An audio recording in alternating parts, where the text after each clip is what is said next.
ನನ್ನ ಹೆಸರು ಪರಮೇಶ್ ಅಂತೇಳಿ ಒಳ್ಳೆಯ ಸ್ಕೂಲಿಂದ ಬಂದಿದ್ದೀನಿ. ನಾನು ಬಂದು ಈ ಪ್ರಾಡಕ್ಟ್ ತಗೋಬೇಕಾದ ಕಾರಣ ನಾನು ಹೆಚ್ಚಿಗೆ ನಾನ್ ವೆಜ್ ಫ್ರೀ ಆಗಿದ್ದೆ. ಚಿಕನ್ ಮತ್ತು ಮಟನ್ ಜಾಸ್ತಿ ತಿಂತಾ ಇದ್ದೆ.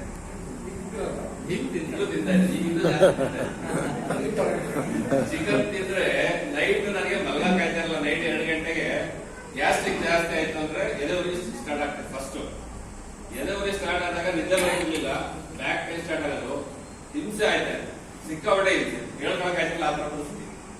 ಅಂತ ಟೈಮಲ್ಲಿ ಅಪ್ಪಣ್ಣ ಮತ್ತೆ ಅಶೋಕಣ್ಣ ಇಬ್ರು ಬಂದು ನನಗೆ ಈ ಪ್ರಾಡಕ್ಟ್ ಯೂಸ್ ಮಾಡಿ ನಿಮ್ಗೆ ಎಂತ ಆಗುತ್ತೆ ಅಂತ ಸರಿಯಾಗಿ ಹೇಳಿದ್ರು. ಹೇಳ ನಾನು ನೆಗ್ಲೆಕ್ಟ್ ಮಾಡಿದೆ. ಇದರಲ್ಲಿ ಎಲ್ಲಿ ಹೋಗ್ತೀವಿ ನೆಗ್ಲೆಕ್ಟ್ ಮಾಡಿ ಒಂದು ತಿಂಗಳು ನೆಗ್ಲೆಕ್ಟ್ ಮಾಡಿದ್ವಿ. ಮತ್ತೆ ಇವ್ರಿಬ್ರು ಬಿಡ್ಲಿಲ್ಲ. ಮತ್ತೆ ಮತ್ತೆ ಮತ್ತೆ ಪೋಸ್ಟ್ ಮಾಡಿದ್ರು, ನೋಡೋಣ ಏನಾಗುತ್ತ, ಎಲ್ಲೆಲ್ಲೋ ಕಳಿತೀವಿ ಒಂದಿಷ್ಟು ಕಳೆದ ಕೂಡ ನೋಡೋಣ. ತಗೊಂಡಿದ್ದೆ ಅಷ್ಟೇ.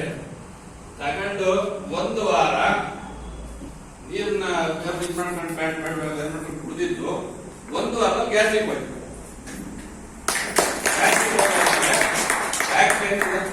ಕಂಟ್ರೋಲ್ ಆಯ್ತು. ಮತ್ತೆ ನಮ್ಮ ಮನೆಯವ್ರಿಗೆ ತಲೆನೋವು 1 ತಿಂಗಳಿಗೆ ಒಂದ್ಸರಿನೋ ತಪ್ಪೆ 2 ತಿಂಗಳಿಗೆ ಒಂದ್ಸರಿನೋ ಬರ್ತಾ ಇತ್ತು. ಅದು ಅರ್ಧಲೇನೋವು. ಅವ್ರು ಬಂದ್ರೆ 1 ದಿವಸ ಪೂರ್ತಿ ಮಲ್ಬೇಕು, ಹೇಳಕ್ಕೆ ಆಯ್ತಿಲ್ಲ ಅಂತ ಪರಿಸ್ಥಿತಿ ಅವ್ರಿಗೆ. ಯಾವ ಟ್ಯಾಬ್ಲೆಟ್ ಕೊಟ್ಟರು ಹೋಯ್ತಲ್ಲ, ಏನ್ ಮಾಡಿ ಯಾವ ಡಾಕ್ಟರ್ ಬಂದ್ರು ಹೋಯ್ತಾ ಇಲ್ಲ. ಇವ್ರು ಹೇಳಿದ್ರು ಬಂದ್ರೆ ಕಟ್ಟಿ ಅಂತ. ಕಟ್ಟಿ ಅರ್ಧ ಗಂಟೆಯಲ್ಲಿ ಅವ್ರಿಗೊಬ್ಬರ ಸೌಂಡ್ ಬರುತ್ತೆ. ಕಟ್ಟಿ ತಕ್ಷಣ ಒಂದು ಅರ್ಧ ಗಂಟೆ ತಲ್ಲವಿಲ್ಲ, ಫ್ರೀ ಆಗ. ಒಂದ್ ದಿವಸ ಮಲಗದ ತಕ್ಷಣ ಅರ್ಧ ಗಂಟೆ ಕಟ್ಬಿಟ್ಟು ಫ್ರೀ ಆಗದ ತಕ್ಷಣ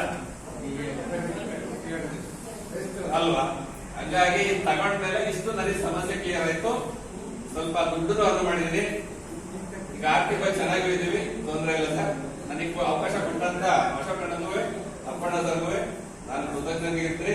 ಹಾಗೂ ಈ ಬಯೋಟ್ರಿನ್ ಸಂಸ್ಥೆಯ ನಮ್ಮ ಮ್ಯಾನೇಜಿಂಗ್ ಡೈರೆಕ್ಟರ್ ಸಾಗರ್ ಜೋಶಿಗೂ ನಾನು ಆಭಾರಿ ಇರ್ತೀನಿ ಅಂತ ಹೇಳಿ